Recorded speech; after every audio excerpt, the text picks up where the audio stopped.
Halo semuanya, siapa nih yang udah kangen sama Crush Movie? Ya, yang sebelum-sebelumnya kita membawakan film yang haru biru, yang biasanya menguras mental kita nih. Tapi kali ini kita akan menyajikan sesuatu yang berbeda, yang pastinya bakal membuat hari kalian berbeda dong.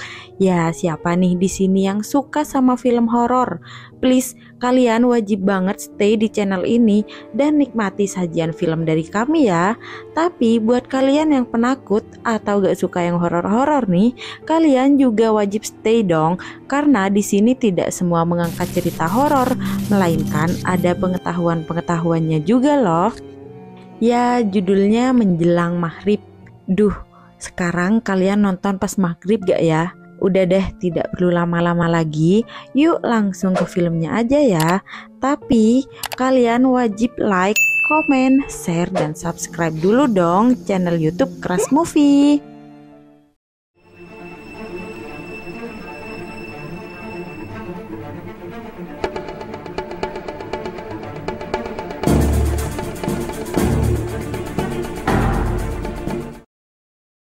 Di sebuah perjalanan terdapat beberapa anak muda yang sedang menuju ke suatu tempat yang akan mereka buat inspirasi untuk skripsi kuliah. Sesampainya mereka di suatu tempat, tiba-tiba ada seseorang yang menatap dan menyambut mereka dengan mengelilingi mobil. Duh, baru mulai aja udah ngeri aja nih cewek. Cewek ini menderita gangguan jiwa yang hidup bersama neneknya. Cewek ini bernama Nina. Dia menderita gangguan ini akan disut oleh ketiga anak muda ini. Kebetulan saat maghrib akan datang, Nina ini selalu dimasukkan ke rumah bambu dan akan dipasung. Karena apa? Nina selalu berteriak mengamuk saat menjelang maghrib. Dan benar saja, saat menjelang maghrib, dia berteriak sekecang-kecangnya dan berhenti saat azan maghrib tiba. Malam harinya, nenek bercerita tentang Nina kepada tiga remaja ini. Karena penasaran, mereka bertiga melanjutkan melihat-lihat kamar Nina yang sangat bernuansa mistis guys. Ternyata Nina masih sekolah ya, dan harus berhenti karena keadaannya yang sekarang. Di rumah bambu pada malam hari, Nina makan dengan cara dipasung. Dan nenek ini bilang kalau Nina begini karena 3 tahun yang lalu, Nina melangkahi bambu yang melintang di jalan pada waktu menjelang maghrib. Karena itu dipercaya adalah tempat jin tinggal dan jinnya berpindah ke tubuh Nina. Di tengah malam, saat mereka tidur, salah satu dari mereka malah meng-shoot Nina. Di rumah bambu itu, Nina sedang tidur sendirian, tapi ternyata ada sekelibat makhluk hitam yang lewat. Hal ini membuat cewek ini kaget. Hari pun berganti, mereka bertiga mulai melakukan penelitian lagi pada Nina dan nenek. Nina harus tinggal di rumah bambu ini karena saran dari Pak Kiai yang bisa membuat Nina lebih tenang. Kehidupan Nina ya hanya seperti ini setiap harinya.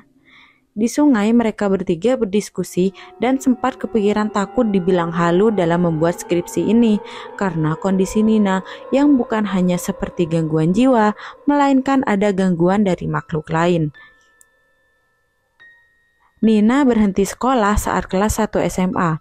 Nina mengatakan kalau dirinya tidak sakit, dia hanya ingin pesan leluhurnya tersampaikan lewat dirinya. Di rumahnya, Nina seringkali tertawa sendiri di depan kaca. Hal ini membuat mereka bertiga penasaran pada tingkah Nina.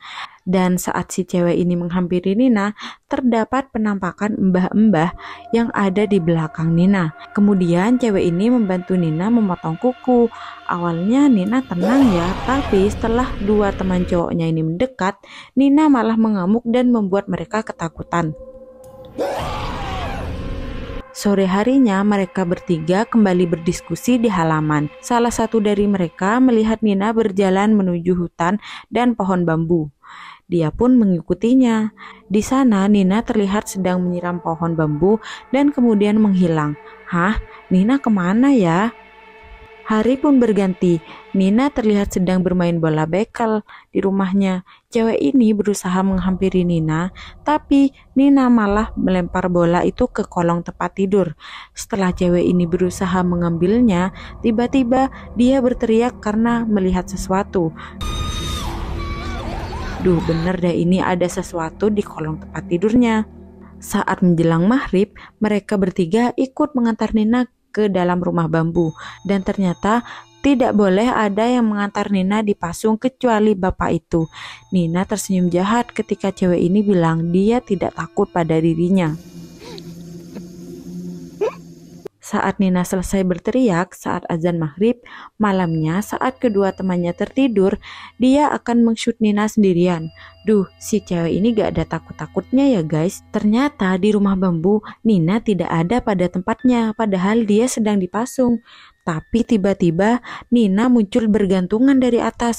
Si cewek ini pun berteriak dan lari ketakutan. Tapi setelah dihampiri lagi, Nina sudah dipasung dan ternyata Nina muntah darah. Hah? Apa sih yang terjadi pada Nina sebenarnya ya? Di pagi hari Nina berbicara sendiri tentang semut. Nina bilang seharusnya manusia ini belajar pada semut. Maksudnya apa ya? Setelah didengarkan di kamera, ternyata itu bukan suara Nina, melainkan suaranya seperti nenek-nenek. Mereka pun kaget. Berarti benar selama ini ada makhluk lain yang ada di dalam tubuh Nina. Nina berjalan lagi ke hutan bambu dan benar lagi-lagi Nina sedang menyirami pohon bambu. Masa iya dia nyiram pohon bambu di seluruh hutan ini? Nina pun menghilang. Mereka bertiga berusaha mencari Nina. Sampai hari pun mulai gelap. Nina tidak kunjung ditemukan. Sampai akhirnya mereka bertiga berniat untuk pulang. Tapi naasnya mereka semua tersesat. Mereka seperti diputar-putar di tempat itu saja. Tapi sesaat kemudian Nina muncul dari pohon bambu sambil tertawa jahat. Duh, sumpah ini ngeri banget sih Nina. Dia juga menampakkan diri dan menarik rambutnya sendiri sampai botak. Mereka pun terpencar dan kemudian Thalia tersadar dengan keadaan kepala yang terluka. Sampai akhirnya ada nenek-nenek yang mengejar Thalia dan membuat Thalia tidak tersadarkan lagi. Beberapa saat kemudian, Thalia ditemukan oleh kedua temannya itu dengan keadaan luka yang sudah diobati.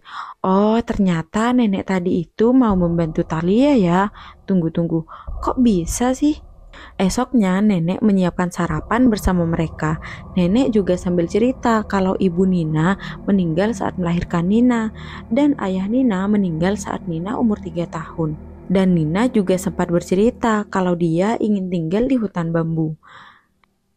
Di rumah bambu, Thalia menyimpulkan kalau rumah bambu yang langsung menyatu dengan tanah memiliki maksud tersendiri yang membuat Nina bisa lebih tenang. Nina juga terkadang menari-nari sendiri loh.